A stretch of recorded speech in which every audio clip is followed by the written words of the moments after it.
Bonjour à tous, Isabelle Vielle, juriste en droit social chez Sologest Audit et Conseil. Ces derniers temps, un grand nombre de questions se sont posées sur l'activité partielle et du coup, il nous a semblé nécessaire de vous faire un retour vidéo sur le sujet. Au 1er janvier 2021, les règles d'indemnisation devraient changer et c'est la raison pour laquelle on va revenir sur l'activité partielle telle qu'on la connaît aujourd'hui. Est-ce qu'elle va devenir au 1er janvier 2021 ?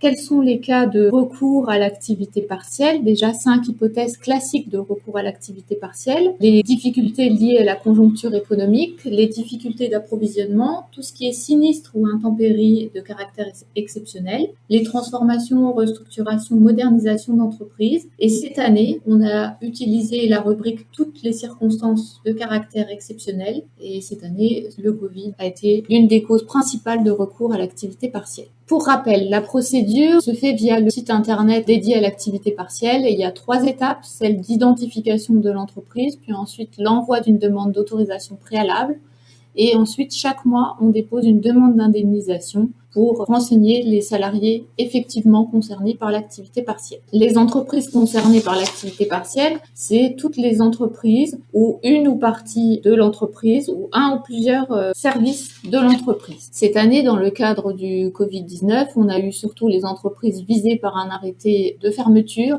et les entreprises subissant une forte baisse d'activité ou des difficultés d'approvisionnement qui ont eu recours aux dispositifs d'activité partielle. En termes d'indemnisation de l'activité partielle, avant la mise en place des dispositions spécifiques, on avait une indemnisation à hauteur de 70% de la rémunération brute pour le salarié et l'employeur lui recevait une indemnité de 7,74% de la part de l'État. Au courant mars, il y a eu une adaptation des règles de prise en charge. L'État s'est aligné sur le montant de la rémunération qui était due aux salariés dans la limite de 4,5 fois le SMIC horaire avec une minimum de prise en charge à 8,03 € brut de l'heure. Ces règles-là sont applicables jusqu'au 31 décembre 2020. Au 1er juin, il y a déjà eu des premières modifications puisqu'on a distingué les secteurs qui étaient indemnisés par l'État à hauteur de 60%, des secteurs qui continuaient à être pris en charge à hauteur de 70%. Sur ce schéma, on récapitule la situation. Avant le Covid, on avait une prise en charge forfaitaire à hauteur de 7,14 € brut par heure. Du 1er mars au 31, tout le monde a eu droit à 70% de la rémunération brute horaire de prise en charge avec un plancher à 8,03. Du 1er juin jusqu'au 31 décembre, on a une prise en charge à hauteur de 60% de la rémunération brute avec un maintien du taux à 70% en fonction du secteur d'activité. Le maintien de la prise en charge à 70% concerne les secteurs qui sont particulièrement touchés par les arrêtés de fermeture, le secteur du tourisme, de l'hôtellerie, de la restauration. Il y a une liste qui a été fixée par décret et je vous en ferai grâce puisque ça nous fait un inventaire à la Prévert. Sous forme de schéma, voilà ce que ça donne. Les secteurs les plus touchés sont listés dans l'annexe 1. Les secteurs connexes, c'est-à-dire qui sont concernés par une baisse de 80% de leur chiffre d'affaires, sont dans l'annexe 2. Et puis, on a également une troisième catégorie d'activités qui sont concernées par l'interdiction d'accueil au public. Au 1er janvier 2021, il est question que la prise en charge de l'État en faveur de l'entreprise soit abaissée à hauteur de 36% de la rémunération brute des salariés concernés et que le plancher passe à 7,23%. Le salarié sera également concerné par une réduction de son indemnité. 1er janvier 2021, il percevra plus que 60% de sa rémunération brute antérieure dans la limite de 4,5 fois le SMIC et on gardera le plancher de 8,03 par heure chômée. Dans toutes les façons, l'indemnité nette versée au salarié ne peut pas excéder sa rémunération habituelle. Sous forme de schéma, voilà ce que ça donne l'indemnisation de l'activité partielle de droit commun. Jusqu'au 31 décembre, le salarié perçoit 70% de sa rémunération brute. L'employeur est indemnisé à hauteur de 60%. Au 1er janvier, le salarié conservera 60% de sa rémunération brute et l'employeur, lui, sera indemnisé à hauteur de 36%. Dans le secteur protégé, le taux d'indemnisation du salarié est de 70%, la prise en charge par l'État, elle aussi, de 70%. Ces dispositions-là sont prévues pour l'instant jusqu'au 31 décembre 2020. Vu ce qui vient d'être annoncé par le président cette semaine, il y a probablement une prorogation qui sera prévue. Dans le cadre du dispositif d'activité partielle de longue durée que je vais vous présenter par la suite, l'indemnisation en fait de l'entreprise restera au taux de 60% au-delà du 1er janvier 2021. C'est la raison pour laquelle il pourrait être intéressant dans certains cas de figure d'avoir recours à ce nouveau dispositif. L'administration dispose d'un délai de 15 jours pour faire connaître sa décision par rapport à l'acceptation ou au refus de prise en charge au titre de l'activité partielle. Si elle garde le silence, on considère que ça vaut acceptation. Ensuite, les demandes de prise en charge au titre de l'activité partielle à partir du 1er janvier 2021 seront limitées à une période de 3 mois renouvelable pour une durée de 6 mois consécutifs ou non dans une période de 12 mois. À titre exceptionnel, dès lors qu'il s'agit d'un sinistre, on peut déposer une demande pour 6 mois maximum. Les demandes de renouvellement, elles devront aussi faire l'objet d'un engagement de l'entreprise en termes de maintien de l'emploi ou en termes de formation. En cas d'irrespect des engagements, l'État peut aller jusqu'à vous demander le remboursement des sommes qui vous ont été allouées au titre de l'activité partielle. On peut bien sûr faire état de motifs particuliers pour n'avoir pas respecté ses engagements. Voilà, maintenant nous allons faire un retour rapide sur ce qu'était l'activité partielle, sur ce qu'allait devenir l'indemnisation au 1er janvier 2021. Maintenant, je voudrais aborder avec vous la notion d'activité partielle de longue durée, vous expliquer déjà ce que c'est et l'intérêt qu'il pourrait y avoir à mettre en place ce type d'accord. La PLD, de quoi s'agit-il? C'est un dispositif de soutien à l'activité économique qui offre la possibilité à une entreprise confrontée à une réduction durable de son activité de diminuer l'horaire de travail de ses salariés et de recevoir pour les heures non travaillées une allocation de l'État en contrepartie d'engagement, notamment en matière de maintien de l'emploi. Ce type d'accord collectif ou de décision unilatérale peut être mis en place jusqu'au 30 juin 2022. L'activité partielle de longue durée peut être mise en place dans l'entreprise selon 2 procédés, soit par accord collectif, soit par document unilatéral de l'employeur, à la condition qu'un accord de branche ait été mis en place en amont. Que doit contenir l'accord collectif mettant en place l'activité partielle de longue durée? Il doit contenir un préambule qui doit établir un diagnostic sur la situation économique et les perspectives d'activité de l'entreprise, de l'établissement concerné par la demande. On doit préciser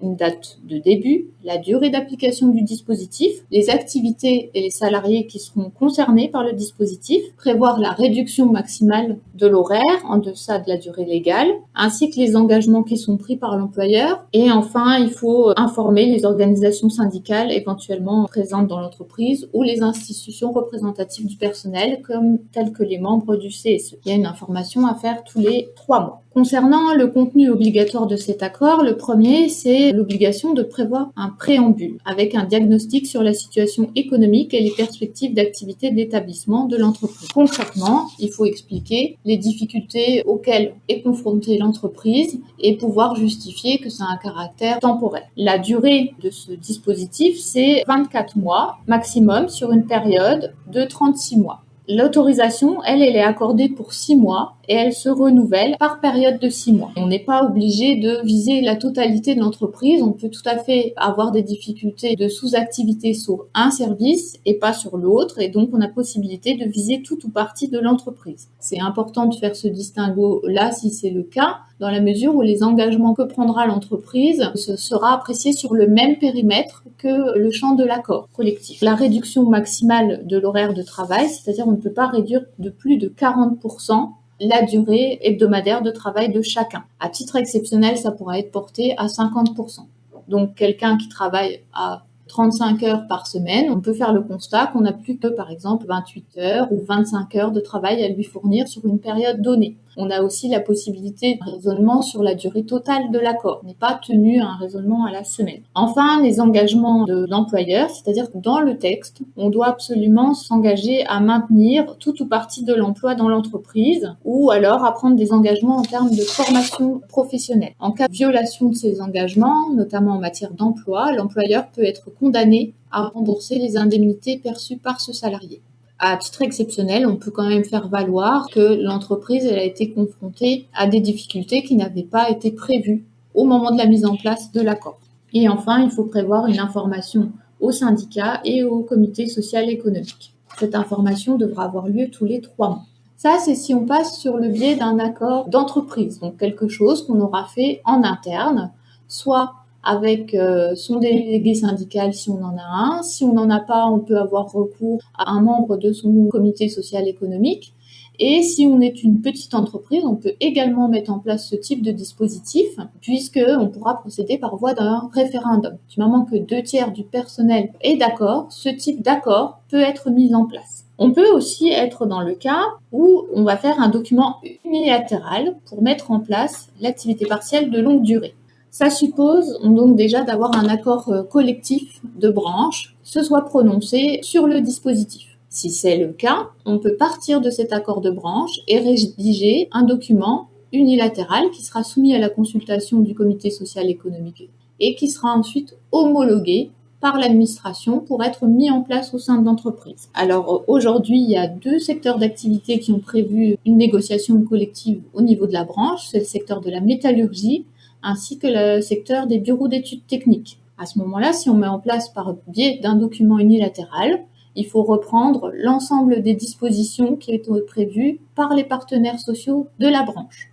Si ces conditions-là peuvent sembler trop exigeantes, il est possible de s'écarter de la voie du document unilatéral et de repartir sur un accord négocié en entreprise. L'intérêt de mettre en place un accord d'activité partielle de longue durée, c'est de pouvoir bénéficier d'une indemnisation qui sera meilleure que dans le dispositif d'activité partielle, puisque, comme je vous l'ai dit tout à l'heure, au 1er janvier 2021, le niveau d'indemnisation de prise en charge par l'État va chuter à 36% dans certains secteurs d'activité. Dans ce dispositif d'activité partielle de longue durée, on aura un niveau d'indemnisation pour le salarié qui sera de 70% de la rémunération et une prise en charge de l'État qui sera portée à 60% de la rémunération brute horaire de la personne. Et si l'employeur relève d'un secteur protégé, comme le secteur du tourisme, de l'hôtellerie, restauration, cette prise en charge de l'État sera portée à 70%. En termes de régime fiscal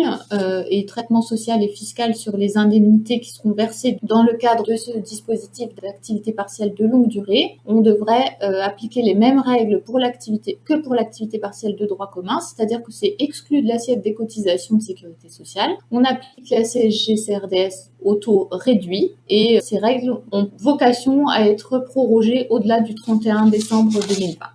Je viens de vous faire une présentation succincte des différents dispositifs. J'ai bien conscience que c'est quelque chose qui est dense et qui peut vous sembler compliqué, mais Sologest est là pour vous accompagner et mettre en place ce type d'accord d'activité partielle de longue durée. Et vous risquez d'être pénalisé par le nouveau mode d'indemnisation du chômage de droit commun. Je reste à votre disposition pour de plus amples informations et vous remercie beaucoup pour votre attention. Merci, au revoir.